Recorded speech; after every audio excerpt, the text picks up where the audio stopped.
What's up, everyone? Welcome back to another Fall Obsession podcast. My name is Sam Thrash. I'm your show host over here. Thank you guys for pressing play on another one of our episodes. My guest is Paige Roux. She is a nationally recognized firearms instructor. She has grown up in it. She lives and breathes it, does it full time. She also travels around the country for organizations like Turning Point USA, sharing some powerful messages about firearm safety, Second Amendment rights, talking about gun ownership, and all that kind of stuff with a new, younger, and influenceable generation. I invited Paige on the show not just to talk about her own personal journey and her story and everything, but also to talk about just from a firearm ownership standpoint, from a learning to shoot standpoint, some things that people need to be mindful of, need to consider. How she is able to help people kind of break the ice and break through the traditional mold and find something that works specifically for them in these areas. We talk about all sorts of different topics and subjects under that umbrella, if you will, and then we also talk about some of her advocacy work that she is doing as well.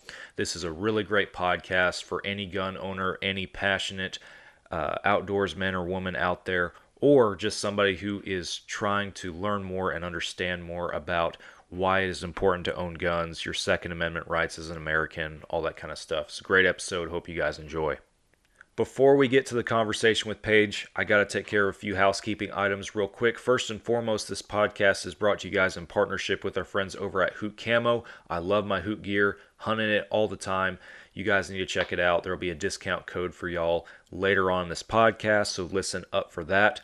If this is the first episode you are ever listening to, thank you again, and make sure you hit that subscribe button on whatever platform you're streaming on. Turn notifications on if that's an option for you. We drop a new podcast every Monday, the audio version on all popular podcast apps, and then if you like watching the podcast videos, those hit our YouTube channel on Thursday of the same week. Make sure you are subscribed to the YouTube channel because we do more than just podcasts. Fall Obsession is everything hunting and outdoor media. We do shows, films, podcasts, gear reviews, educational content, all sorts of stuff like that. So again, make sure you are subscribed to the YouTube. That way you don't miss anything.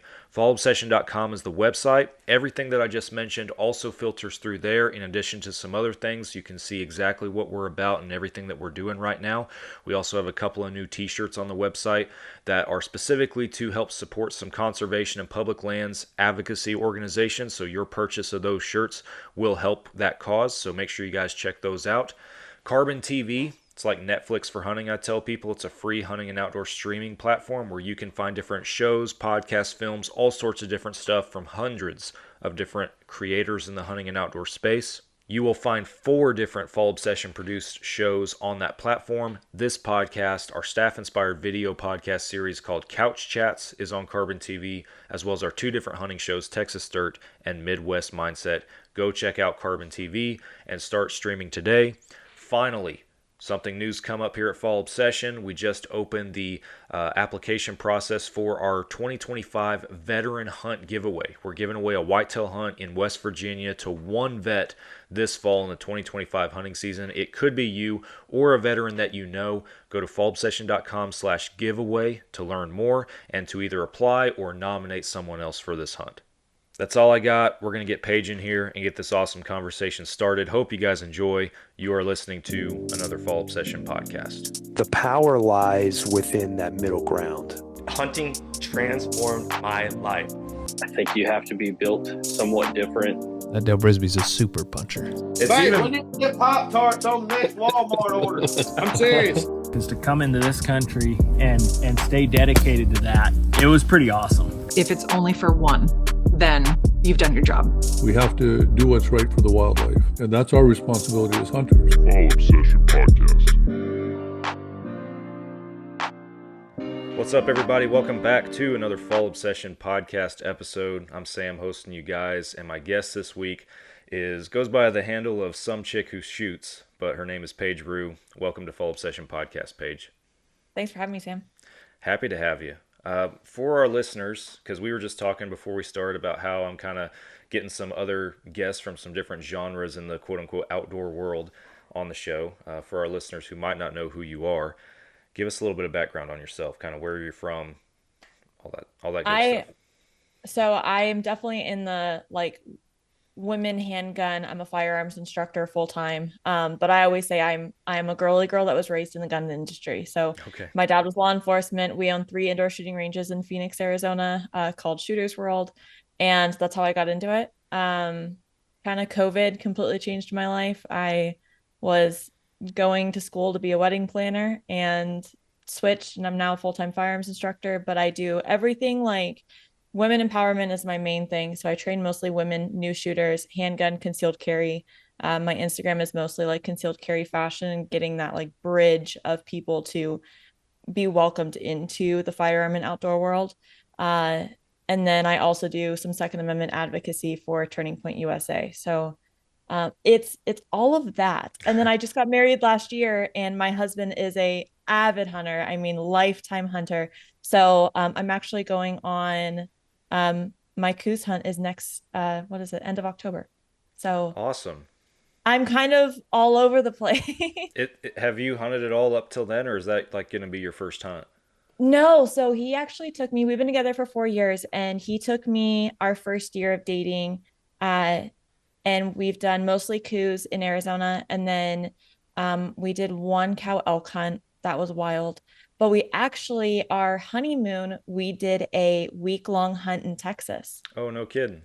Yeah, we went to the tributary. Okay. Awesome. So we got black buck and gosh, what else did we get? Black buck, axis, oryx, scimitar. We had fun. Yeah, that's a haul So for sure. That's awesome. so I love doing it. That's like our favorite thing to do together, which I can't complain about. I don't think he can either. No, not at all, for sure. So you gave us kind of a 30,000 foot view of who you are and everything that you're doing. I want to dive into some of those things that you mentioned, and uh, starting at the beginning, because you talked about how you kind of grew up in a firearm world, so to speak. But at what point did it change from just being firearms are a part of your life personally or something that you're mindful and respectful of to you're now teaching and training others on how to do that? So I don't have like a moment like a lot of people where it's like, at this age this happened, because I have an interesting upbringing. Like I explain it as, you grew up in your family's restaurant, so after school you go work the restaurant. Mine, I literally would go to school and then go work the shooting range, and on the weekends like we would work NRA shows, and so that was normal to me. On the weekends, like my dad, my parents were divorced, and my dad was like, hey, I'm running a law enforcement class, and you guys just need to come and help. And we would be like little brass monkeys. And then we would end up shooting. And I was 10 and I would outshoot law enforcement. So it just, that was my upbringing, but I always did it in a very girly fashion. And so I had to wear, my pink Converse and had to have like everything just pink and cute. So how it really changed into a career was I went to college. I went to NAU, Northern Arizona University, for business management, and I hated it. Like I wanted to keep working. A part of me, I knew like the gun world was just ingrained into my soul. Like it's how I grew up. And I was like, I don't see myself in another area just yet. So I came back down to Phoenix, went to ASU, and I wanted to run like massive weddings at beautiful resorts. And so I was working at a resort at the time. And then I started my social media account, Some Chick Who Shoots, because on the weekends, I became an NRA certified instructor and just taught female classes on the weekends. Because again, that like, even though I was working on my future, I still kept going back to the range. And so on the weekends, my parents were like, yeah, like come teach a class here and there when you're not working. So I would teach, basic women's classes, their curriculum. And there was one, this was in 2018. There was one class where the women were like, hey, we need help with concealed carry and fashion. And I was like, all right, let me find a resource for you. So I went home and just searched the internet, and everything that I found, I ended up correcting or being like, why isn't there something here for, outfits and trial and error? And there's really not, even in 2018, there really wasn't like a almost like an avenue for women. It was like, if you want to conceal, you got to wear this. And I being the stubborn human that I am, was like, nah, I'm not doing that. Yeah. So I created Some Chick Who Shoots overnight. Lots of wine was involved in my apartment. And I created Some Chick because in the wedding industry, I didn't want my name to be attached to firearms just in case of a professional issue. And so I was Some Chick. No one knew my real name for about 3 years. Um, and that was kind of that shift of like, okay, I'm going to see what this does. I had no intention of it being my job. I was just posting pictures of my outfits, very professional, and then just showing where my gun is being carried. And it started growing, and then COVID hit, college got weird, and everyone started buying guns. And so my parents were like, hey, you need to teach more. I was like, all right, I love teaching. So I overnight went from teaching one class to teaching 40 hours a week, which being on range 40 hours a week is taxing. And I was 23. So I was doing that. I was running massive classes of like 25 to 30 brand new shooters with RSOs, which is a lot. So I learned very quickly. Everything was successful. And I was just like, I'm not going back to college. Like, I love doing this. So I got promoted. I ended up going back to Shooters World and did all of their training coordinating. So I was training all of their trainers, getting them qualified, and just making sure the curriculum was up to date. And then Turning Point USA reached out to me and wanted me to be like their Second Amendment advocate and speak to the colleges. I ended up doing a gun show with them. It literally, like, to answer your question, there really wasn't a moment. It was just like this path was being created for me, and this path has never been made in the outdoor space. There's a lot of women in the outdoor space and the firearm space, but a lot of them have like that really cool story of like, hey, this is what got me into this. And for me, I feel like I tried to get out of it, and it just kept bringing me back. And I'm so glad that it did, because I mean, now it's my full-time job, which is wild to me. Yeah, that's crazy. Yeah, it all lined up for a reason, sounds like. Yeah. It was meant to be. I have to ask before we move on, just because I think the name and the branding is pretty creative, pretty clever. Is there a backstory behind that, or was that just kind of a random thought one day and it just Of rolled Some with Chick it? Who Shoots? Yeah. Oh gosh. All right. There's absolutely a backstory. It's ironic that you asked, because I actually never have I been asked that on a podcast, and Really? I'm actually rebranding right now. Oh, okay. So I can't announce what I'm rebranding, but so Some Chick Who Shoots, that night that I talked about, like after that class, I went and I just started looking at videos, and I thought about doing a social media account, and I was like, I hate social media, absolutely hate it. And so I was like, I don't want to do this. I also, because I was 21, 22, I didn't want to be looked at in any type of like sexual way, or that like I'm trying to just in a negative connotation. And so I was like, what do I do? How do I do this and be respected by my peers in the industry, on top of like growing my dad's legacy? Because my dad is well respected in this industry. He's actually patented a lot of products for this industry and law enforcement and military. And so I was like, I don't want to be, Phil Roux's daughter who's just like posting on social media. I wanted to make sure it was respectful of him as well. And so I finally, after watching those videos, I was like, all right, I'm just going to do this. And then I thought, what I remember sitting in my apartment, and it was like I was drinking boxed red wine. And I was like, what do I name myself? Am I just, I don't want to be like Paige Tactical. I didn't want to have anything tactical based, because I knew my audience at that time. And so I was like, I was like talking to myself, and I was like, how do I introduce myself? And if someone asks like, what do you do? I just want to be like, I'm just a girl. Like, I'm just a chick who shoots. And I said chick a lot at that time. And I was like, I'm just some chick who shoots. And so that is truly how I made it. I think that was, 2018. What is that? 7 years ago. I wanted Some Chick also, I think, from a female perspective and a like vulnerability perspective. I think I used it a little bit as a shield, is what I'm learning, especially in my rebrand that I'm doing right now, is I kind of like took that fear of being looked at of like, who is she? And I just put it in my name to remove that possibility of being looked at or talked about in a negative way of like, who does this girl think she is? Right. It's like, oh, I'm just some chick who shoots. And so I definitely, you not knowing it kind of subconsciously, because I did this on my own at the time. I have a team now, but I think I used it as kind of like a protection barrier against the gun world to just kind of see where I fit in at first. And I also didn't know if this would be my career. So that's kind of how Some Chick got started. And then it became I was working and Instagram kept bringing in all of my students. So then I went to my parents and I was like, in 2022, I was like, all of my students are coming from Instagram. And they're like, yeah, it's about, you need to step away from our store and just do your own thing. So now like I'm seeing this shift of like, well, I can't really have a training.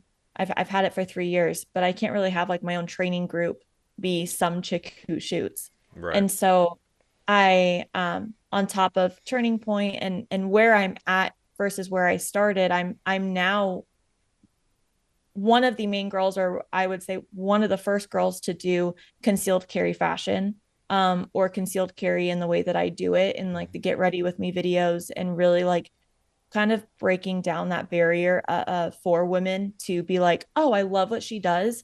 And she carries a gun. It doesn't have to be intimidating. And that is like my passion. So now I've kind of become like the source in the Second Amendment world and the concealed carry world.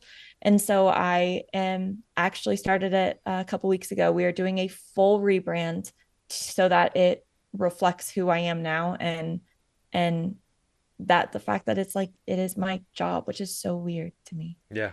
No, that's So that's awesome. I mean, hey guys, sorry to cut y'all off from the conversation. We'll get back to it in just a second, but first I want to tell you guys about Hoot Camo.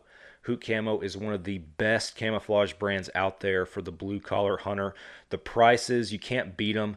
The patterns are extremely versatile. They work in so many different environments. I have worn Hoot Camo hunting whitetails, hogs, and turkeys down here in the hardwoods, the mesquites, the scrub brush of Texas. I've worn it in the flatland plains of eastern Colorado hunting mule deer. I've even worn it in the mountains of central Idaho hunting elk. It works in so many different places. It is extremely high quality gear, extremely warm, holds up well against the elements. You cannot beat it. Go to hootcamo.com, use the code FallObsession15 on your next order, no matter how big or small it is, and check out everything that Hoot Camo has on there for you guys. What's the old cliche saying, do what you love and you'll never work a day in your life type deal. So, and that's awesome. You're living the dream. you'll end up working every day of your life. Yeah, you will end up working very hard every single day with no breaks. But you'll love it. That. Yeah. So yeah, it was just crazy. Like even when I started it, I was like, I'll end up, it was private. And then I was like, I'll shut it down once I get in, once I graduate and everything. And no, it just kept growing. So well, that's awesome. I was meant to do it. Well, I'll be excited to see what the rebrand ends up looking like and seeing where you go from here. That'll be awesome. Talking a little bit more about kind of specifically your teaching style and actually working with people and getting them comfortable with firearms. What are some of the biggest struggles that you commonly observe in your students having, and ways that they can overcome those? For my students, Like if just out of a pool of students, on average, you typically see these kind of struggles with various things when they're learning how to shoot and that kind of stuff. the number one thing, especially with training women, is that they put men and women, but I'm going to say just women because I train mostly them. Right.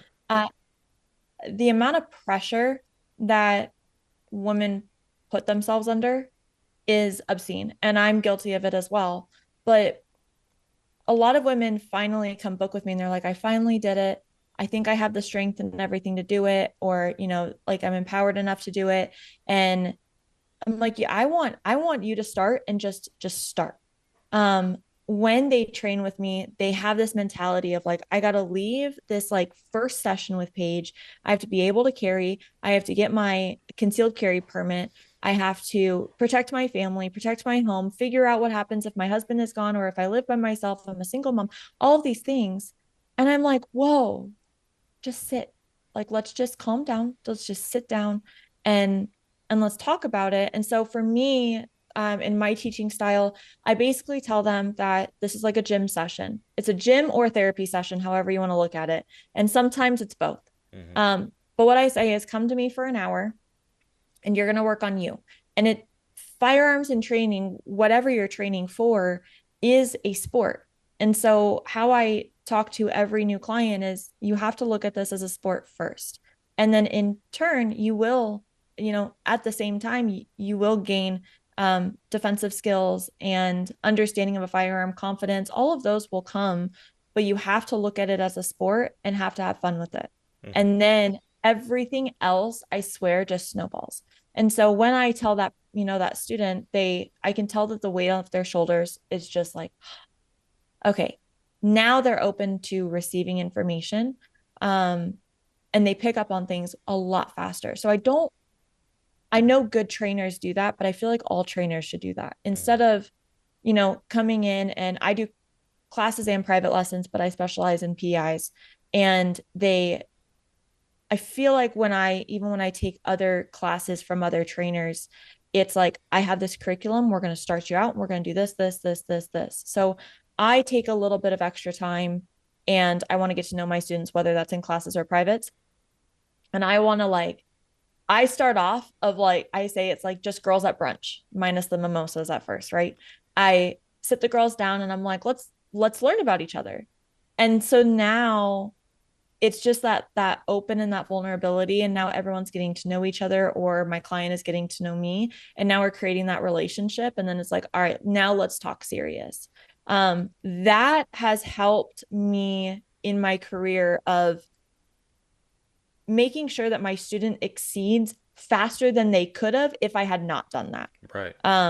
I've learned to do that, and I absolutely love it. And then the technique wise, I would say, is not diving too much into it, but they are so, once again, hard on themselves of when training is not linear, especially even with concealed carry, even going to the gym, right? But I compare shooting to working out very often of, you can't just go to one class and just be an avid shooter or be an avid carrier or be an avid hunter. Right. You have to make yourself consistent, and you have to give yourself time to do this. So I always tell my students, give yourself a year of consistency or 6 months of consistency, but you have to set a timeline for yourself, because you can't just come see me or come see a trainer, once or twice a year and expect to be at the level that you want to be. But same thing as if you go to the gym, you can't go to the gym once a month and expect results. So that's kind of my approach on teaching. I gotcha. It makes total sense, because I am, like, in the hunting world, I own guns, I shoot guns, but I hunt with a bow and arrow. I'm an archery guy when it comes to actually hunting. So I spend a lot of time on an archery range shooting consistently. I like long range archery, so I shoot long shots. And through this show and getting to know some people through this show who are more passionate on the firearm side, I myself learned more about how, man, these folks that love firearms the same level I love archery, they have to spend the same amount of time on a range to be comfortable with those things. Because, like, growing up just deer hunting in Texas, it was like, we'd go to the range one time, make sure our rifles were sighted in before deer season, and that was it. And right. I've learned since then, it's like, okay, if you really want to be proficient with your firearm, especially if you're shooting, a specific setup, long ranges, that kind of stuff, you have to spend the time with it. And I got so honed in for 10 years on just the archery side of that I never even thought about still spending time with a gun and everything. So do you train archery as often as you would like? not as often as I would like, no. I used to. So my full-time career profession is I'm a fireman. And I love teaching, and I do actually instruct in the fire service, but that's neither here nor there. Prior to being a firefighter, I was an archery instructor. I worked at a bow shop, and so I got to teach both lessons in the archery world in group settings and in one-on-one form. So I'm my teaching style, I would doubt is as refined as yours is and as honed in, but I do enjoy teaching whenever I get the opportunity. So How often would you shoot? back then, or Yeah, I mean every day, pretty much. I I wish I could do that. I mean, it helped that I worked at a shop, so I kind That's of I fair. had that luxury and everything. I mean, it's a few times a week for sure, but it's not every day by any means at this point. So, Yeah, that's fair. When but we worked at the shop, everyone will always be like, "Are you, you must shoot so much." I'm like, "No, the time that I'm here, I'm training." And so I've had to practice, like actively practice, like, okay, this hour or this time chunk is for me and I can't book it. yeah, Um, that's been a struggle for me because I just want to book out my whole day. yeah, And in the previous years, this is a very new practice for me. Of like, okay, I'm gonna sit and I'm gonna do, even 100 rounds just to make sure mhm, that I'm good, a couple times a week. So it's hard though. yeah. No, it is for sure. I spend when I was working at the archery shop, it was before I was married, before kids. So I had the time to either stay late after we closed or show up early before my shift and use that time. That way it didn't cut into my time at work or whenever I was teaching other folks. Yeah. Um, and even now it's like, okay, I still have range time because I don't have, like, I'm not a publicly advertised archery instructor. Like if I want to go shoot, I just go shoot and it's mainly for me or I go with a buddy or whatever. Um, but again, family, phase in life, it No, changes, I so it's get it. not as consistent, right? So, but yeah, Um, you have to prioritize it, I guess, regardless of the phase in life. You have to figure out what you need and prioritize it, whether it's archery, firearms, any of it, and stay proficient in it. So, yeah. And even being in this profession like that balance is so hard because same thing, like I want to go home to my family. Like I'm hmm, like, I just want to go. My husband also works in the firearms industry. It's how we met. And I'm like, babe, we could do date nights. And we just because we talk guns literally from like 6:30 to 6 p.m. at night. I have to tell him like when we're sitting at dinner, I'm like, we've got to talk about something else. Like I've hit my mark for the day. Um, yeah, and then it's like we need to go practice more. So even for people in the industry, it's hard. yeah, I think I think that's what people like outside looking in don't realize a lot of the time is that they look at you, for example, as somebody who's a firearms instructor, all this kind of stuff. They're like, oh man, she must shoot all the time, and they don't realize the struggle that it would be for that. I did a podcast last week with a guy who, his company manufactures just hunting products and stuff, and he's like, Mhm. dude, after I started this company, he goes, I hardly get to hunt anymore. It's just like he Just said, so sad. people don't think of it like that. So Yeah. yeah, No, it's it's you don't realize it. It's like when that saying that don't like when you go work for a company that you previously shopped or was a customer for, it kind of like, oh, now I don't shop it anymore. You have to like actively practice. yeah. Um, it's fun.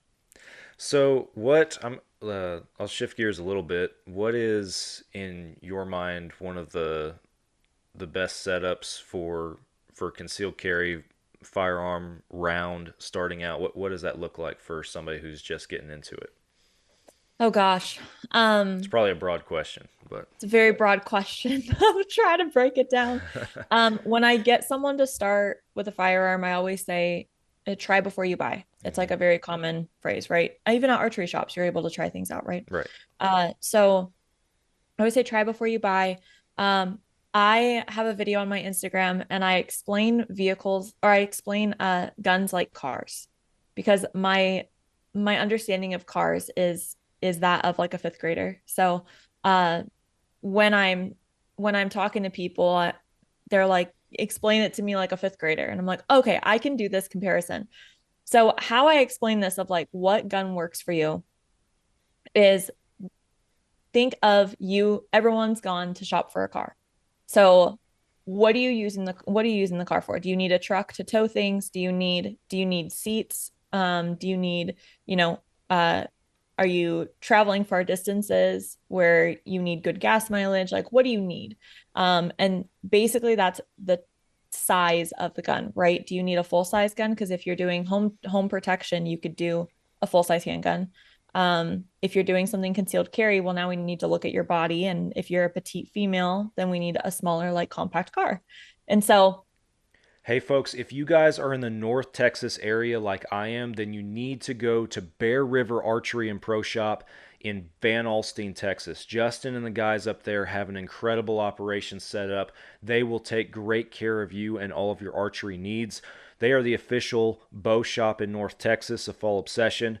I love going there, and I'm picky. If you guys know me, I am very selective on who I let work on my bow. I will let Justin work on my bow. They do great stuff.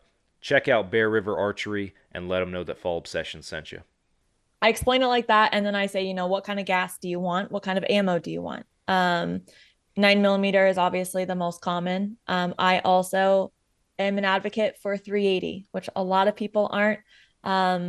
They say, if you like a 380, move up to a 9mm because they're very similar. But the 380s that are coming out, it's a smaller selection of firearm, but they are lovely. So I always say 380 or 9mm is the type of gas that you would take. Gotcha. And then, any of the bells and whistles or round capacity, how many rounds do you want? And that depends on, if you're most men like to carry an extra magazine, but they also have the ability to, where a lot of women don't. And I personally don't carry an extra magazine. So round capacity is important to me, meaning that I don't want to carry a small gun with only like 5 or 6 rounds. I want to carry a gun that is similar in size, but is engineered to have the capacity for like 15 rounds. So that's the questions that I ask. And then I kind of dwindle them down. And I think of it as like a platter, right? We try things out. So the most common guns that I would say my students try and like are the FN Reflex, which FN is getting, people sleep on FN. FN is known for like the SCAR, right? More rifle style guns. But they have a pistol line, and the Reflex is incredible. So I love the Reflex. It carries 10 rounds. The Reflex XL came out this year, and that one now carries 15. So I actually carry that one full time now, and it is so comfortable. I love that gun. Another popular one is going to be the Sig Sauer 365. And the 365 comes in like, think of, like your truck, and then all the EXL or the things at the end is the trim or the package. Yeah, the package type, the trim. So same thing. So we have the Sig Sauer 365, but then they have the X, the XL, the XL Comp, the Rose Edition, which is, based around women. So that one is incredibly popular depending on what size. And the main difference of the 365 series is going to be mostly the grip size. That one's really popular. The Smith & Wesson Shield Plus is incredibly popular. Glock. Honestly, I haven't had a lot of people like love Glock recently. It used to be the go-to because they were one of the main ones with concealed carry. But the Glock 43 and the Glock 43X, those are like the main ones that I have people try, and then we kind of go from there. As far as concealed carry, like equipment, that's a whole nother beast. That gets really off into the weeds on not just what functionally works for you, but what you visually like as well. So at least thinking from a lady's standpoint. Yeah. So for me right now, I carry a 360, or I'm sorry, a FN Reflex XL, like I said, and I carry it in a fanny pack. So I actually partnered with Marsupial Gear, which is they do hunting equipment. And Marsupial Gear, we did a concealed carry fanny pack, and I made it look like a Lululemon bag because I wanted it to be as subtle as possible. Like I didn't want it to look tactical. Right.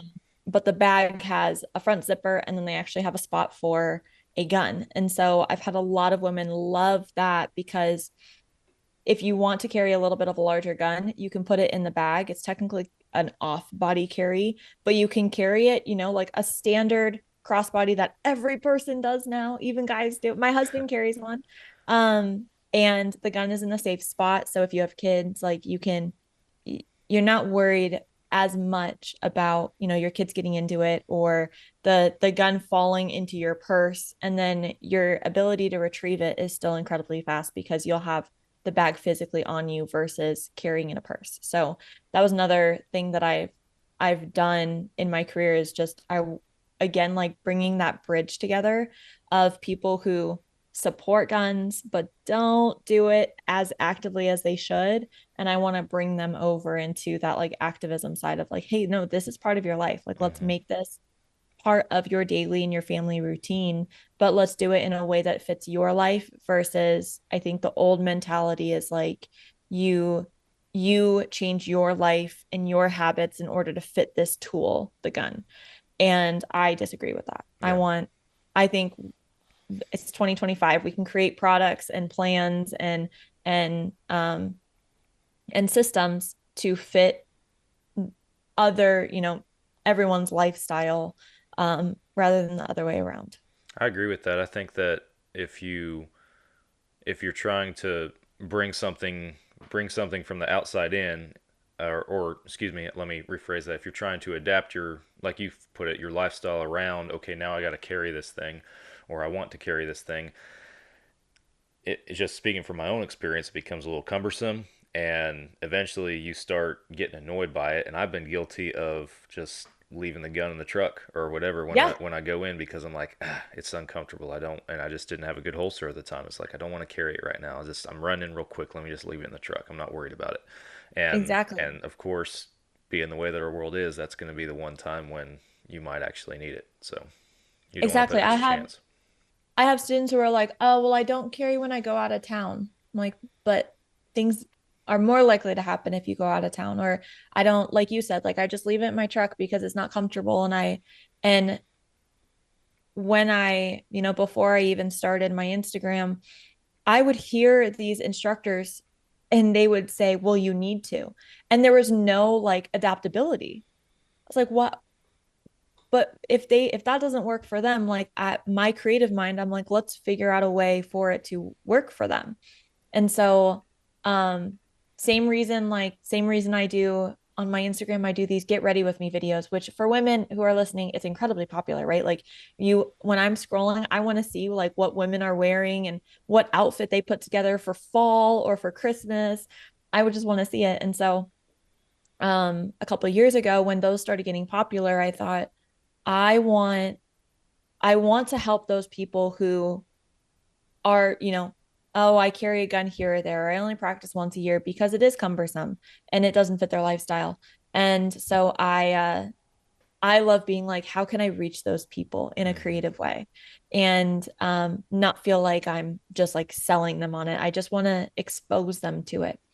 And that's why I started doing the Get Ready With Me videos. And I remember the first one, it was hilarious, but I did, you know, walked out of my room and I'm wearing my robe and I'm carrying all my stuff. And then I go and I put the change of clothes on and I come back and everyone thinks it's a get ready. And all the comments were like, I totally thought this was just a get ready with me video. And then she pulls a gun and I started putting a holster on where I would carry. And I didn't say anything. And I just started putting my holster on and my gun. And then I'd put my shirt over and then I would practice drawing it. And that was it. That was the video. Mm-hmm. And that's kind of what I became known for. But that, like the industry, and I don't know if it's like this in the outdoor industry, I feel like definitely the gun industry and the concealed carry side is we have to get out of this mentality of like this is how it works, like this box, and this is how things work and then you fit in this box. Just doesn't work like that anymore, which Yeah. I'm grateful for. No, But I agree. And to your point, like you just said, it's 2025. We can be creative with it. We can find a way to make that box fit a little bit better. So yeah. um yeah, I don't know. And I don't know, the hunting side, I feel like you guys are definitely more traditional, like the concealed, and there's not a lot of, and correct me if I'm wrong, but I don't feel like there's like a lot of ways to, like, is it just this is how it is because you obviously have no, hunting rules and there's definitely Like just from a standpoint of gear and how you outfit yourself and everything, like I mean, I would say it's comparable in our own way as far as Okay. there is so many options out there for different people, for men, for women, and all this kind of stuff. Kind of the same deal. Like in the last 5, 10 years ish, there's been a big push for these products and everything in the industry that work more exclusively for the female hunter and everything, Mhm. which has been a good thing. We've had guests over time on this show talking about some of those advancements and that kind of stuff, and I think it's a great thing. But I mean, I could list probably just off the top of my head, 12 or 20 things that just are those little intricacies where I've been like, there's got to be a better way to do this, and sure enough, there is somebody who has invented a better way to do this that better fits my needs. So yeah, I would say it's comparable to what you're saying from the firearm side. So Yeah. Okay. Fair. And I'm new on the hunting side, so I'm still trying to figure it out. Um, the amount of like layers and stuff that I wear and the I bring a heated vest everywhere that I go, so that's like hmm a life changer for me. oh But yeah, um, huh. Does your wife hunt with you? she has a little bit, not a lot. We're hoping to get her out there again a little bit more this year. So Cool. we'll see. But yeah, even with clothing and stuff, like I've had to figure out the layers and managing all that kind of stuff, like you said, because like growing up, I just remember if you got cold, I'd walk out looking like the Michelin Man, just Mm-hmm. wearing all this stuff and you can barely move. And Like a Christmas story. yeah, exactly. And there, Yeah. no, there's a smarter and better way to do that. It might be a little bit of an investment to some extent, but it's worth it. So, now Yeah. you were talking about concealed carry option and everything. It made me think of a story with my wife. I don't think I've ever had a context to share it on the podcast before, but it we were on an anniversary trip and she had gone around to some shop. She was looking for a new concealed carry purse, and she previously had carried a Glock 19 is what she was Okay. carrying, and she found one that she really liked. She went back to the store, she bought it, but she never checked to see if her gun would fit in there, and it Mm-hmm. and it didn't. So she came back to the room and is swapping all the stuff into this purse that she just bought, and the gun wouldn't fit, and she was frustrated about it because she was like, "I'm not taking the purse back. You're just gonna have to buy me another gun." And I'm looking around like that That does, is girl math that to a that does T. not sound like a problem to me. I'm okay with that.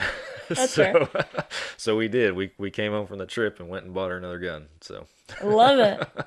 Oh, that's awesome. Good for your wife. Well, yeah, and good for you for buying her another gun. I, I she had to twist my arm a lot for that for y- sure. it's seems like it. Yeah. Um, yeah, the concealed carry side and like it's that process that I love removing is like the amount of holsters out there and equipment and people who finally find a concealed carry setup that they like always have a bin of holsters that did not work. hmm And that's a crazy large investment.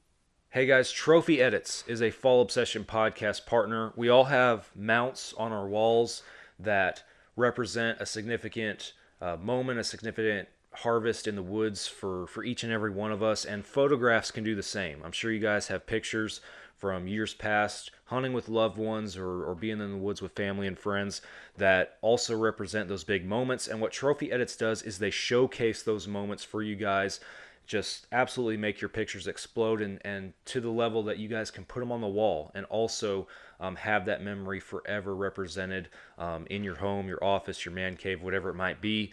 Give Trophy Edits a chance to do the work for you guys. And again, they make those pictures just absolutely awesome with their professional team of editors. So go to Trophy Edits website. The link is in the podcast description. That lets them know that you guys came from us, and use the code Fall Obsession at checkout to save you guys some money.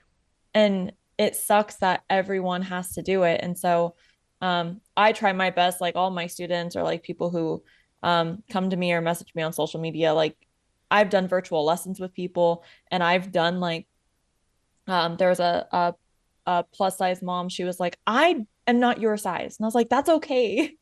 And we talked for about an hour online and she's like, help me figure this out. So I sent her a bunch of holsters and we talked about it on a Zoom call. and figured out, what works for her and why it works for her, and just having that conversation. Obviously not everyone can do that, but it sucks having to buy all of these different holsters that you think will work and a fraction of them actually do.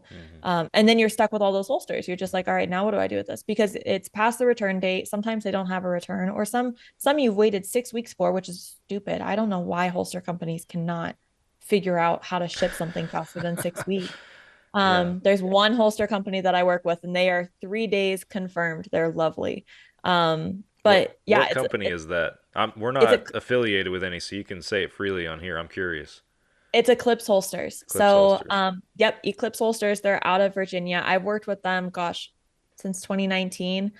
They actually helped me design the Velcro holster that goes into my concealed carry belt bag that I talked about, so that it is completely safe, the gun inside the bag, and it doesn't move around.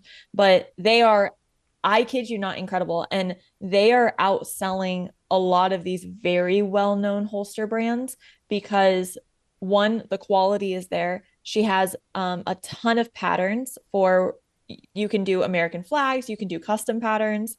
A lot of like girly ones, but you can customize your holster, which is super fun. And then the attachments that they have, but then she has a 3 business day shipping guarantee. So it'll ship 3 business days after you order. So I always get it either that same week or the following week. And then they have a lifetime warranty as well. Awesome. So if it breaks in Arizona, it gets crazy hot here. So a lot of people will like leave their holster in the car or something, and it'll actually deform. They'll ship it and they'll replace it for them. And the price they ballpark like, I think like $60 to $70 for the base one, which is a very reasonably priced holsters. There are some holsters that get $200 and you don't know if it's going to work. Their customer service is incredible. Like, you will not, I could talk for hours about them, honestly. They're awesome. That's awesome. And husband and wife team, family owned. They're fun. Good. So they're my favorite holster company for sure when it comes to like Kydex plastic holsters. I'll have to maybe take a peek for my own reasons. So that'd be good. Awesome. Yeah. Get one for your wife. Absolutely. So you mentioned it kind of in passing earlier, just, traveling with firearms or what that's going to look like and stuff. And I want to ask you what that looks like for you, because like one person takes a peek at your social media, it's like you're all over the place. You're going everywhere. So to keep up with that, what are you doing on just your personal carry side to still be able to do what you need to do? I fly with my gun everywhere. Really? Okay. Everywhere I go. Now there are some states where I can't. So like if I'm speaking for Turning Point USA, if I go to New York, New Jersey, anything like that, I can't fly with my gun. So then what I do is I kind of plan ahead on what can I bring for any sort of self-defense. But then if I'm traveling, I make sure my trip is as short as possible. Sometimes I have a security detail with me, which is I'm not saying like, hey, if you're going on vacation, get a security detail, but for work. So that's a lot easier. My husband and I really don't travel anywhere that doesn't allow us to carry. But when I do carry, like I said, almost everywhere that I fly, I bring my gun. It's way easier than you think. I actually was talking to a gentleman at the airport yesterday, and he was like, I don't fly with my gun. And I was like, why? He's like, oh, you have to get all this paperwork and you have to like get this approval. And I was like, no, it's show up to the airport 20 extra minutes early just to give yourself some grace. But no, flying with a gun is incredibly easy. I would say the first step to take is there's a USCCA, United States Concealed Carry Association. They have a reciprocity map. So all you're going to do is type in Google USCCA reciprocity, and it comes up with this United States map, and it's interactive. And you click on the state. First, I click on the state that I live in. So if you're in Texas, so I click on Texas. Texas will turn gray, and then every other state will turn like blue, yellow, red. And there's a little key, and it tells you what states allow carry if you have the Texas LTC, where you can travel, what states recognize the Texas LTC, and then what states are constitutional carry, because there's 29. So you look at all that and it's like, okay, first step is, can I bring a gun there? And then what are the laws around it? So I look at that, I say, okay, yep, I can bring it. And then I click on that actual state. So then that state will turn gray. And then I scroll down and there is, I call it like gun laws for dummies, because even for me, I need it simplified. Yeah. And so it walks you through all the laws of bringing your gun, carrying it, what documentation you need if you need to, have your concealed carry permit. If you're constitutional carry, most of the time you don't need it. What you legally can do, like if you need to protect yourself, because state laws are different and a lot of people don't realize that in the self-defense side. So what can you do? You need to be, prepare yourself mentally for that. Right. Round capacity, ammunition restrictions, like depending on what state you go to. So all of that, I read up on it. And then the flying side is super easy. Like you unload your gun, you put it in a lockable case, you put your ammo separate in a box, you close it up, you go to the ticket agent, you say, I'm declaring a gun. And they go, cool. And you sign a little piece of paper, they run it through TSA, and then that is like the extent of flying with your gun. Wow. I have videos online on my YouTube and on my social media. It's a lot simpler than you think. And I've had girls who say, I'm never flying with a gun, like I'm terrified. And they finally do it. And they were like, that was way easier than I thought. And now you have peace of mind of being in your hotel room and traveling, because that is my biggest thing. Like when I fly by myself, if I can't bring my gun, I'm like, I am getting in that state and out of that state as fast as I can, because one, I mean, the country is just wild right now. And with everything going on and the evil in this world, I get in and I get out. So, but it's a lot easier than you think. Good to know, for sure. Mm-hmm. And I would encourage anybody, like you just mentioned, you plug those videos and stuff, go check them out if anybody listening to this thing is curious on learning more about that. That's awesome. I'm gonna keep the ball rolling because I know we're getting closer on our time, but I did want to ask you about some of the other areas that you're active in, more specifically the Turning Point USA, because that and maybe the American Air Gunner show, that might be where some people also are seeing you right now, but specifically the Turning Point, your involvement with that and what your message is as you're traveling around and advocating for the Second Amendment for them.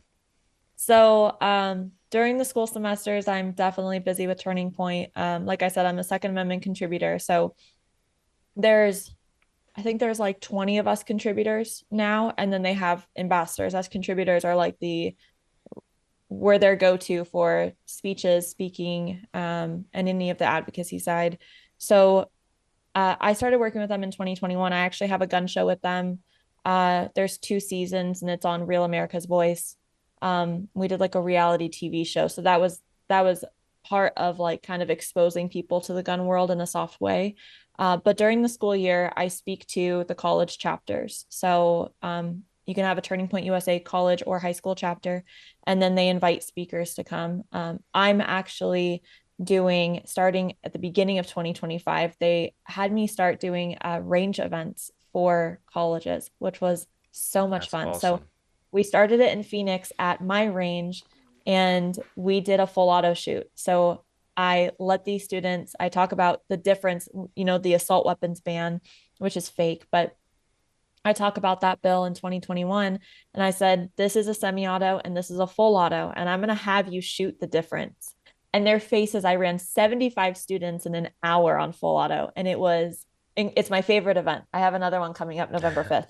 And so we start doing events like that. I have another event in North Carolina at the end of October to go over. Sometimes I talk about just like the firearm safety aspect and understanding what a gun does and kind of the technique of it. But it's more of experience based. And then I also, if I'm just doing speaking events, every semester I change what I talk about. So sometimes it's bills, sometimes it's events that are going on and how it affects them. because some schools are very conservative and some schools are very liberal. So, you know, just recently I went to Belmont University in Nashville, Tennessee, just at the college, and I thought being in Tennessee, it was going to be a very conservative school. I've learned previously not to assume and just I show up and I say, hey, how pro and anti are you guys? And they're like, this is a very liberal school. So I was like, okay. So this speech that I have going on now is definitely like in light of Charlie's assassination. I angled it of the responsibility of this new generation to understand firearms, because firearms, hunting, all of that, the outdoor world is a traditionalist um uh like ideology. Right. So this newer generation though does not value tradition, but we're forcing them to value tradition, and they're like, no, we're non-traditionalists. So same thing of like, how do you adapt? Like my goal is to get people, this new generation, to understand the Second Amendment. So how do I do that, and how do I reach them? And so mine is just understanding the Second Amendment, that it's not just for a militia. So I actually break down the Second Amendment and like, you know, what the founding fathers argued about. I briefly discuss that, and then I discuss some of the misconceptions, like, you know, guns. The U.S. has the most gun deaths in the world. And then Charlie Kirk has a quote going around that's completely out of context of uh, something about the Second Amendment is important and there will be some gun deaths in order to have liberties. And people are completely taking it out of context. And so I actually read the full context and we dissect it and we talk about it. And then we have, you know, discussions. And so, I mean, when I was in Tennessee, like I had people who did not agree with me.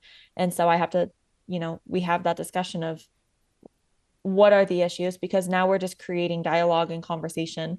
And so my biggest thing when I speak to these schools is like, it is okay to have this dialogue and conversation from the Second Amendment side, because if they don't love the Second Amendment, or if they don't even, if this generation does not respect the Second Amendment and is okay with having some sort of reform, then the next generation, their children will not learn guns, not learn hunting, not learn not even like concealed carry, but just understand the need for it.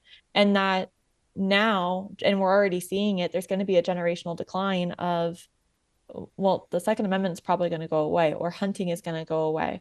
And so that is like really what I'm focusing on when I speak to these schools. But I would say with Charlie's assassination, it was really cool because I had this semester booked already. I speak to like 6 or 7 schools a semester, and half of them were range events. And so I went to headquarters the week that Charlie died, and I was like, where are we at? I completely understand if you guys are trying to, like, if you guys need to put a hold on me speaking because it's a sensitive topic.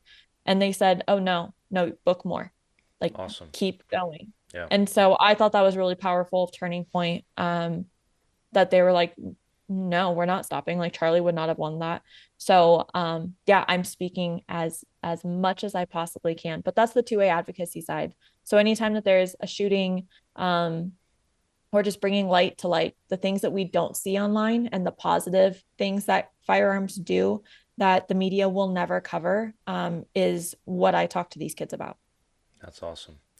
Yeah, you spoke of the generational decline. There's certainly I mean, we all know it in this world in general. It seems like that is trending right now, and the Second Amendment, firearms are not our right to bear is not immune from it. We've been very focused at our brand on, you know, wildlife conservation and hunters' rights, and I have felt overwhelmed just in that realm within the past year, because it's like there's one battle and you know, science-based wildlife conservation might get a win, and then there's just 2 more attacks that follow it in a different way. Always. And stuff, and it's the same for gun rights and that kind of stuff. And I enjoy when people are taking the initiative to have that dialogue with people who are opposed. The respectful debate is is definitely encouraging, but I'm sure you've seen it where you get people on there who are just heated and set in their ways, and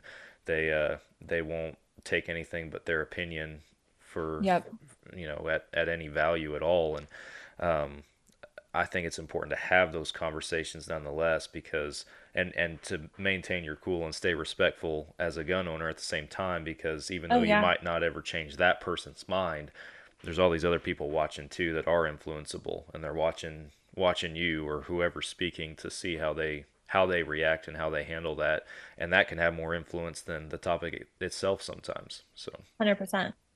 There's always that saying that like concealed carry permit holders are like the nicest people, because we understand the responsibility that we have.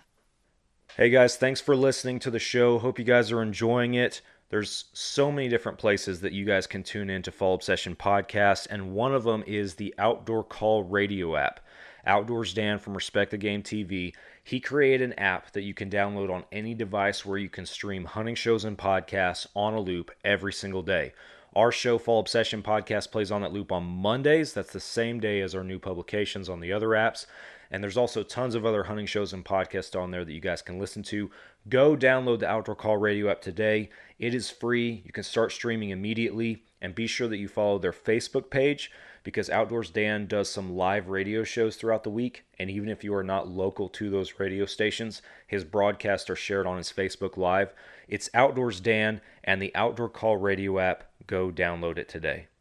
That if I'm an aggressor and I have a gun on me, it does not look good at all. And so just having like that ability to just turn away or de-escalate is incredible. But I will say, like in my Second Amendment advocacy work, I have a lot of people who ask me like what can they do, or they don't know what to do. And what I've talked about even at gun events and expos is the gun industry does, and I don't know how it is specifically for the outdoor industry, but the gun industry does a terrible job at working on their younger generation. It's all about like, yes, there are bills coming out and they attack it and this and that, but as parents, like this, if you're listening and you are a parent, like it is the parent's job to, I'm not saying make your kid love the Second Amendment, but for them to understand the need for it. And if you as the parent don't understand it yourself, that's fine. Find someone like me or like a trainer who can teach your kid to respect firearms, because they will not learn it at school. And they're probably going to learn negative things from their friends or online or video games, anything like that. So even if you feel like I don't understand it, so I'm just not going to like bring it up, I get that all the time. It is your responsibility to find that pathway so that your child is set up for success. Again, not to like love it, not to go hunting. That's not, if they don't want to, they don't want to. And if that's not part of like your family, then that's completely okay. But it is your job as the parent to help them understand why the Second Amendment is so important, and to have respect for firearms. That is literally the parent's role. So anyone who is listening, like I tell parents that is your job, and start doing it now. I mean, at even a young age. I have an 8-year-old stepson, and he started like hunting squirrels with us, and with firearms, like he loves shooting now. He loves shooting his .22. He knows what I do. And so he's watching me on the Air Gunner Challenge right now. And we have rules in our house now where it's like, hey, you're 8 years old. You're learning the difference of firearm safety. And so with your Nerf guns, you are no longer like, you're not shooting people. I don't care if it's your friends. This happened last night. We were at a friend's house and they know our rule. And there was another group of kids that were shooting each other. And my stepson came out and was like, they're shooting at each other, so I'm going to do something else.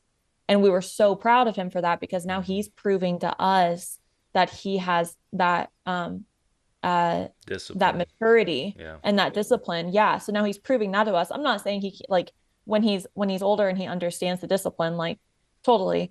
But when he's in this developmental stage, that's a rule that we set. And we're like, hey, if you want to shoot your friends, then you just aren't going to shoot the real guns. Like, you're not going to go hunting with us. So you have to choose which one is more important. And he easily was like, well, I want to go shoot with you guys. It's way more fun. So that is how we're instilling that in him on a daily basis. So yeah, That's huge awesome. responsibility on the parent side. Very cool.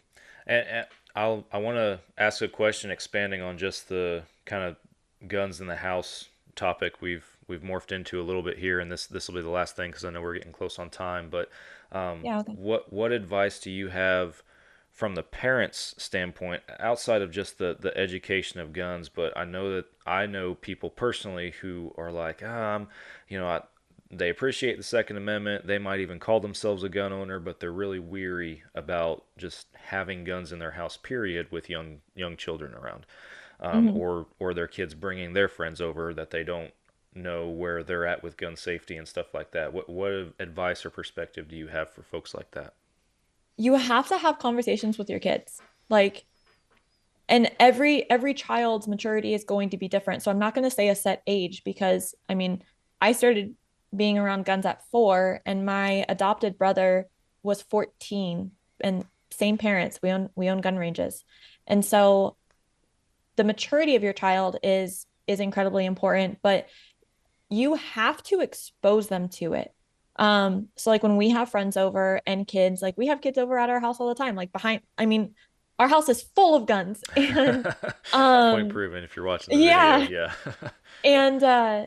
And we just simply say like if you have questions, like you all know what we do, or if we have guns in the house, you if there are friends coming over, the parents, you need to let the parents know we have firearms in the house and this is the process, but you have to open up that dialogue rather than this unspoken thing that we don't talk about, this like fearful, because now you're creating curiosity. So when kids come over, we say, we don't just like, hi, welcome in, we have guns in the house, but we let the parents know.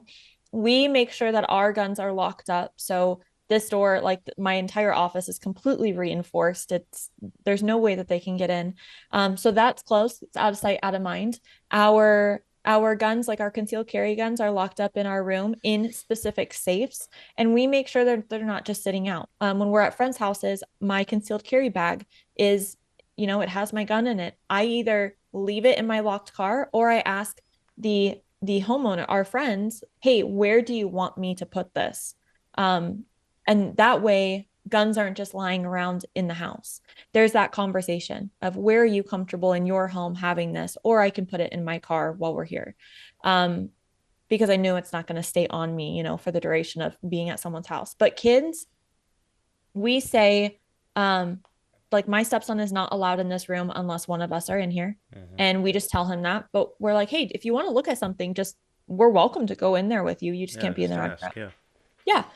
If you have questions, like I'm testing out this new product, this new like dry fire training system. And I do it in front of my stepson because I want him to be exposed to it and to understand that this isn't this thing that, Daddy and Paige hide. He's exposed to it. And so now he's like, I don't care. But he looks at the dry fire system and I say, hey, okay, you know the rules. We've talked about the range rules. So you need to stay behind me. I am going to have a gun out and I walk him through it. If you don't have, like I said, if you're the parent and you don't have that training or you're just weary of it, I highly recommend just go take a safety class because it's that exposure and that understanding of what this tool does will help you in your confidence in having the gun in your home and even in carrying. That is your responsibility. If you're not comfortable having that conversation or having those steps with your child. And then we have a great relationship with my stepson's mom where we all agree on these rules and we sit down and I give advice just because I am the expert on the topic, but then, they make the decisions on what he can and can't do. And then we communicate to him. We tell him why if there's any backpedal on it, or he doesn't, he wants to do something that we explain, well, you can't do this because it's just dialogue with your child. And I feel like in the past, that generational gap, it wasn't, if you're a parent now or even your parents, it wasn't talked about in the home. And that's where that decline has started. And so it's your job to turn that back around and put that education back into the home. Absolutely. Very great advice for sure. Well, it is a lot, but it's necessary. It is necessary and something that everybody needs to be mindful of, because that's the foundation. That's where it all starts right there. So yeah. And well, I definitely could keep chatting for a while, but I want to be respectful of your time and everything. So before we wrap it up, Paige, just tell folks where they can find you if they're interested in just following along, learning more. Maybe they want to see where you're going to be coming up, and if they might have the opportunity to take a class, where can they find all that? So I am right now somechick-who-shoots.com. My Instagram is just somechick-who-shoots. Really everything is somechick-who-shoots. And then you can also just Google my first and last name, Paige Roux, Roux, and that'll pop up a lot of information as well. But I'm mostly on Instagram. Perfect. Well, Paige, thank you very much for taking some time out of your day to come on Fall Obsession Podcast, a hunting podcast, but bringing a little bit of variety to our subject matter here today with us. I appreciate it. So thank you very much. Yeah, thanks for having me. I love the discussion. Same here. For our listeners, thanks for tuning in. Make sure that you guys go follow Paige and everything that she's got going on. And until next week, see you guys then.